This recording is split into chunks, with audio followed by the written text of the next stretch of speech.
Bonjour mon ami, je suis Lambert Lakis. Aujourd'hui, je voudrais te parler de l'échec.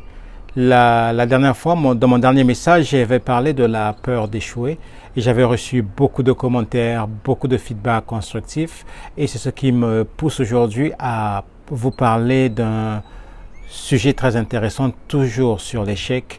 Je voudrais t'encourager aujourd'hui à bannir, donc à proscrire, à effacer le mot échec de ton vocabulaire.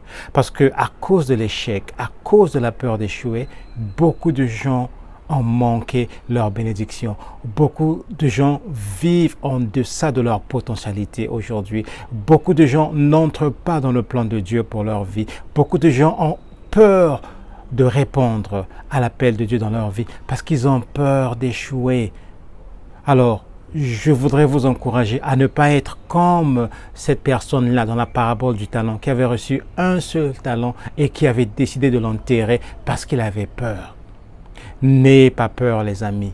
La peur est un instrument que le diable utilise pour nous arrêter, pour nous empêcher d'être bénis, de vivre dans notre plan potentiel, de jouir de ce que Dieu nous a appelés à faire. Le vrai bonheur se trouve dans l'obéissance. Quand tu réponds à l'appel de Dieu, quand tu commences à marcher dans l'obéissance, mon ami, tu vas être heureux. Tu vas voir qu'il y aura des miracles dans ta vie, des opportunités, des portes que tu vas ouvrir dans ta vie. Des portes que auxquelles tu n'avais jamais pensé. C'est pourquoi je sais de quoi je parle, mon frère. Alors je t'encourage aujourd'hui à adopter cette devise. Je n'échouerai plus jamais. J'apprendrai, je gagnerai, je réussirai ou j'apprendrai.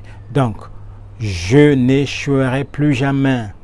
J'apprendrai ou je réussirai. Voilà, tu n'as que deux options, mon ami. Soit la réussite ou l'apprentissage.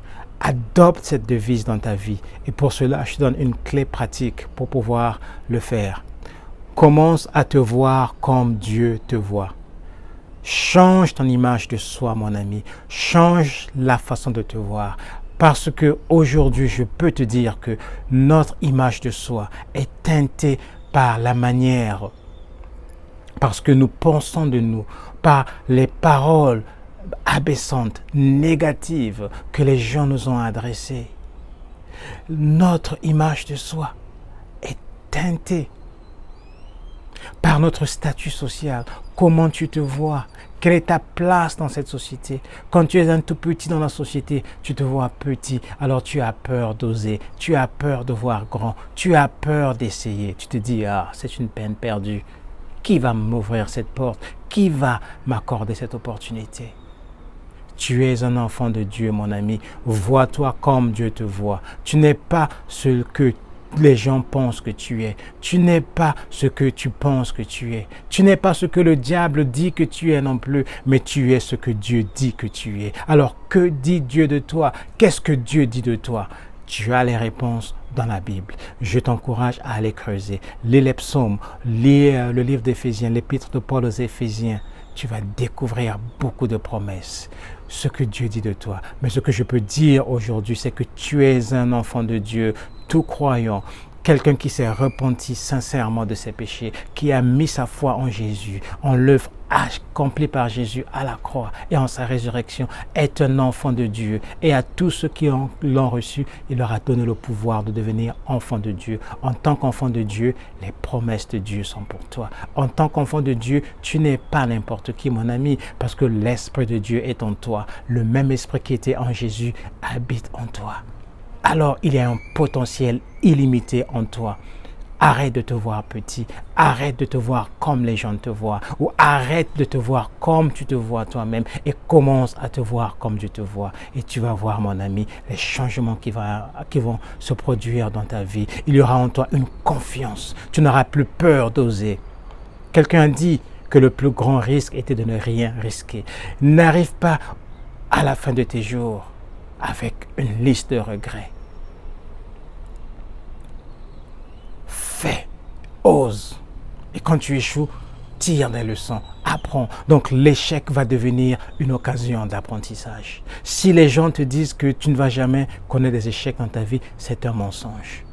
Change ta façon de voir l'échec, mon ami. Adopte cette devise.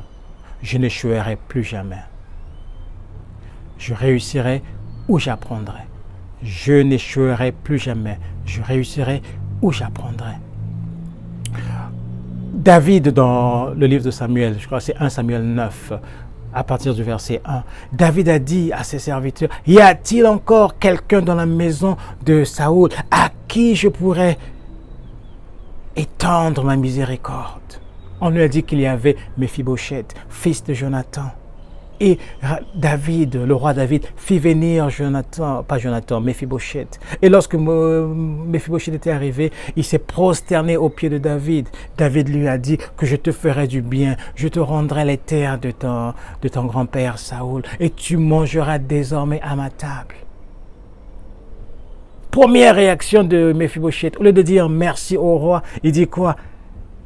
Qu'est ton serviteur pour que tu te tournes vers un chien mort comme moi? Méphibosheth se voyait comme un chien mort. Mon ami, la manière dont tu te vois déterminera ta vie. Jusqu'où tu pourras aller. Méphibosheth, assurément qu'il savait, on lui avait dit que David était un ami, un grand ami à son père Jonathan. Mais à cause de cette peur, parce qu'il se voyait comme un chien mort, il n'osait même pas approcher le roi David. Donc il eût fallu que le roi David se rappelât de son ami Jonathan pour que la vie de ce dernier change. Vous voyez? Donc tant que David ne s'était pas souvenu de son ami, de son alliance avec Jonathan, Méphibosheth vivait dans la pauvreté, dans la misère totale. Comment tu te vois, mon ami? Qu'est-ce que tu dis de toi? Commence à te voir comme Dieu te voit. Commence à déclarer les paroles que Dieu a dites de toi. Tu as été créé à l'image de Dieu. Tu es un enfant de Dieu. L'Esprit de Dieu habite en toi. Tu es une créature merveilleuse. Ton statut social ne devrait plus t'arrêter. Parce que ton statut social peut changer en un rien.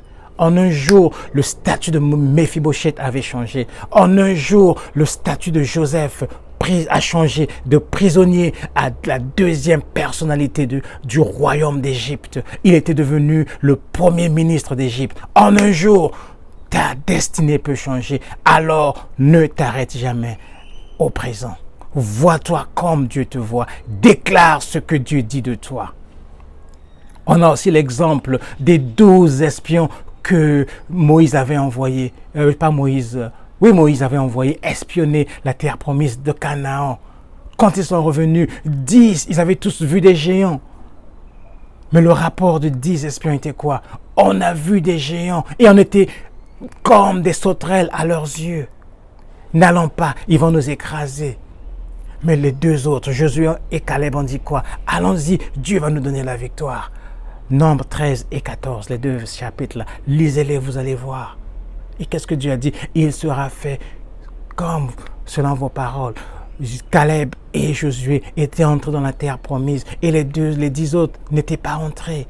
Mon ami, ce n'est pas ce que tu vois qui est important, c'est ce que Dieu dit qui est important. Alors, tu as besoin de la foi, mon ami. Deuxième clé, car sans la foi, il est impossible de plaire à Dieu. Et la foi vient de ce que l'on entend, et ce que l'on entend vient de la parole de Dieu. Troisième clé, étudie la parole de Dieu, connais la parole de Dieu, appuie-toi sur ses promesses et agis en conséquence. Donc, première clé, vois-toi comme Dieu te voit.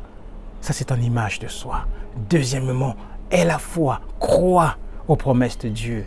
Troisièmement, étudie la parole de Dieu. Je reviens toujours à ce message-là, à la parole de Dieu. La parole de Dieu est la clé de tout. La parole de Dieu est la source de notre foi. Ne te contente pas des petits messages que tu entends de moi ou de ton pasteur le dimanche. Étudie-la, médite-la. C'est comme ça que tu vas avoir le succès. Dieu l'a dit à Josué, en Josué 1. Au verset 8, que ce livre de la loi ne s'éloigne pas de ta bouche, médite-le jour et nuit, car c'est alors que tu auras du succès dans tout ce que tu vas entreprendre. N'aie plus peur d'échouer, mon ami. Adopte cette devise. Je n'échouerai plus jamais. Je réussirai ou j'apprendrai. L'option échec n'est plus dans ta vie, dans ton vocabulaire effacé, gommé, comme on le disait à l'école primaire, gommé complètement. Adopte cette attitude. Vois-toi comme Dieu te voit. Aie la foi. Et tu vas accomplir des merveilles. Si ce message t'a béni, mon ami, partage-le à d'autres personnes, mais surtout, mets un like. Ne le garde pas pour toi. Commence à mettre en pratique ces 3 clés et écris-moi. Mets un commentaire constructif. Si tu as des questions, écris-moi. Ça me fera plaisir. Voilà les messages, mon ami. Et si tu n'es pas encore enfant de Dieu, tu n'as pas encore cru en Jésus, aujourd'hui c'est le jour. Crois au Seigneur Jésus. Reconnais ta condition de pécheur et invite le Seigneur Jésus dans ta vie de tes propres mots. Je ne vais pas te faire répéter une prière, mais dans tes propres mots, reconnais ta condition de pécheur. Fais appel à sa miséricorde comme fit le voleur à la croix. Quiconque invoquera le nom de Jésus sera sauvé. Sois béni, mon frère, et à la prochaine.